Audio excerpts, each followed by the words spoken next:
I think one of the greatest things you can do for yourself is be yourself. And it goes all the way back to Genesis, all the way back to the beginning. The Bible tells us that we're fearfully and wonderfully made, yes. But the Bible also tells us that God says, let us create man in our image. And so it brings me back to what I was saying before about being yourself. But if it's God who creates you and not you alone that creates yourself, man doesn't make himself. It's not a making of man, right? But rather God has already created you. So why not go back to the creator and ask God, why did you give me these gifts? What was the intended purpose for why you created me? What was the reasoning for why I'm purposely made now in this particular time, in this particular place with these particular gifts? I think we try to too much to try to figure it out ourselves. In Proverbs 3:5-6 lets us know that we shouldn't lean on our own understanding, but rather delight in the Lord, rather trust in his understanding alone.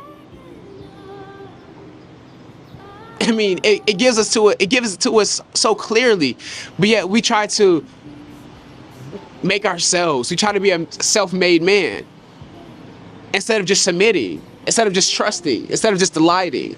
Now imagine if that was our posture. Imagine if we prayed to God and asked God, who would you have me to serve in this particular season? What gifts should I be focusing on stewarding more in this particular season? How do I delight more in you, Father? I have these desires, but how do I submit them to you? How do I know that these desires are pleasing in thy sight, Father? Then it goes back to learning God's characteristics. And then you realize that the more you get to learn and the more you get to know God, the more he starts giving you a heart like his. The more you draw near to him, the more he draws near to you. This is all biblical.